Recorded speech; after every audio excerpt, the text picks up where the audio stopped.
C'est du solide sur Boursorama, votre rendez-vous pour mieux gérer votre épargne immobilière. Aujourd'hui, cette question, est-ce qu'il n'est pas un peu trop tard, tiens, pour investir justement dans des CPI? Bonjour Jean-Marc. Bonjour David. Bon, la question est légitime parce que ça ne vous a pas échappé, hein, les prix de l'immobilier n'ont fait que monter. En France, je pense évidemment au résidentiel. Et donc on se dit, je suppose que l'immobilier commercial aussi a suivi un peu la tendance. Voilà, est-ce que c'est pas trop tard aujourd'hui d'investir avec cette idée qu'en cas de retournement, on aura acheté des actifs qui verront leur prix baisser? Légitime la question. La question, on me la pose souvent. Mais là, c'est moi qui vous la pose. La réponse, et c'est une conviction personnelle, c'est que la SCPI, c'est un investissement de long terme. Et idéalement, une SCPI devrait être souscrite sur une durée qui dépasse les cycles immobiliers, de telle sorte que à n'importe quel moment auquel vous rentrez dans le cycle immobilier, de toute façon, vous sortirez à une période où vous aurez quand même capté la performance moyenne de l'immobilier. Ça veut dire rester au minimum quoi, 10 ans, 15 ans, 20 ans pour se dire que finalement… C'est au minimum 10-15 ans. Mais ce n'est pas une obligation. Parce que la SCPI, en fait, n'est pas un outil pour spéculer sur l'immobilier. C'est-à-dire un outil qu'on achète idéalement en bas de cycle et qu'on revendrait en haut de cycle. La SCPI, c'est vraiment un produit qui génère du rendement avec une forte visibilité, puisque ce sont des beaux professionnels de 9 ans. Et lorsqu'on détient suffisamment longtemps la SCPI, de toute façon, on coiffe le cycle immobilier et on capte la performance moyenne de l'immobilier. On coiffe, on capte, d'accord sur le principe, mais derrière quand même, l'idée c'est qu'on arrive… Peut-être, on ne le sait pas d'ailleurs, à la fin d'un cycle haussier. Voilà, il y a une très forte hausse des prix sur 20 ans, même s'il y a eu une correction au moment de la crise financière de 2008. Et donc voilà, donc se dire que peut-être que dans les années à venir, voilà, on fera moins bien en termes de rendement parce qu'on va devoir acheter, vous allez devoir acheter des bureaux, des immeubles plus chers. Et donc quand on achète plus cher, le rendement, il baisse. C'est mathématique. Certes, mais depuis 32 ans, puisque c'est l'âge de notre plus ancienne SCPI, qui d'ailleurs est la plus grosse en France, qui s'appelle Immorente, nous achetons tous les ans. Donc nous avons acheté dans toutes les configurations possibles du cycle et celui qui rentre aujourd'hui dans une SCPI, il bénéficie de ces achats qui ont été faits sur 3 décennies.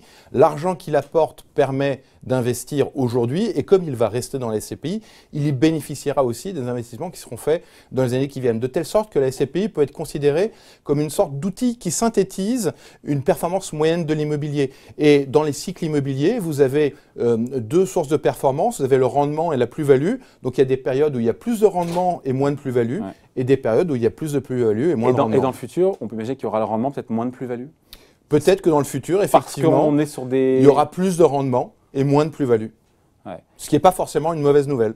Parce que quand on dit d'ailleurs 4,35%, c'est la moyenne de ce qu'ont rapporté les CPI, les meilleurs ont rapporté 5% par an, on inclut aussi la revalorisation de la part ou c'est juste… Lorsqu'on inclut la revalorisation, c'est plus que cela. Donc la performance moyenne annuelle des SCPI, c'est, je dirais, entre 7 et 8% par an sur une durée qui peut être de 20 ans. Donc quasiment 5% pour les loyers, le rendement, 5% de rendement et 2 à 3%. 2 à 3% de plus-value. C'est à peu près la performance moyenne de l'immobilier lorsqu'on prend du recul par rapport au cycle immobilier. Parce que globalement, l'immobilier monte. Ok. Donc, et encore une fois, imaginons le pire. On n'y est pas du tout. Les taux bas sont là pour a priori quelques années encore. Mais imaginons, l'inflation revient, les banques centrales doivent augmenter leur taux d'intérêt. Qu'est-ce qui se passe sur les CPI dans cette configuration? Alors, dans ce cas-là…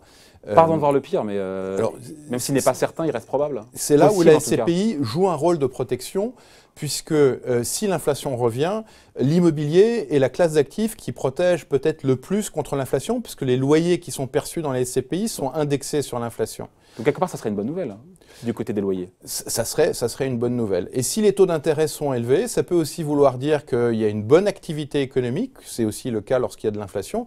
Et dans ce cas-là, ça veut dire qu'il y a un dynamisme en termes de rendement aussi et de paiement des loyers et de taux d'occupation qui augmentent pour les SCPI. Donc pour ne pas, encore une fois, se dire qu'on achète au top, parce que d'ailleurs je ne me rends pas bien compte si l'immobilier professionnel a autant monté dans le prix au mètre carré par rapport à l'immobilier résidentiel. On n'en parle pas souvent, parce qu'on dit souvent à Paris, le mètre carré est à 10 000 euros. Il a moins monté. Donc quelque part, on est moins en plus enclin à l'éclatement de bulles, si bulle il y a d'ailleurs dans l'immobilier, en étant sur l'immobilier professionnel.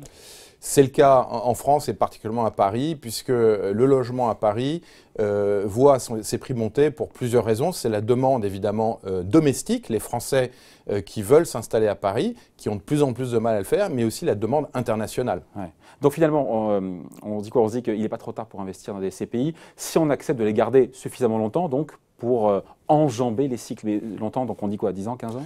Au minimum 10 ans, idéalement 15 ans. Bon, après, si on veut sortir avant, on peut. Hein. Oui, bien sûr. Allez, merci Jean-Marc. Merci David. C'est du solide revient évidemment la semaine prochaine sur Boursorama.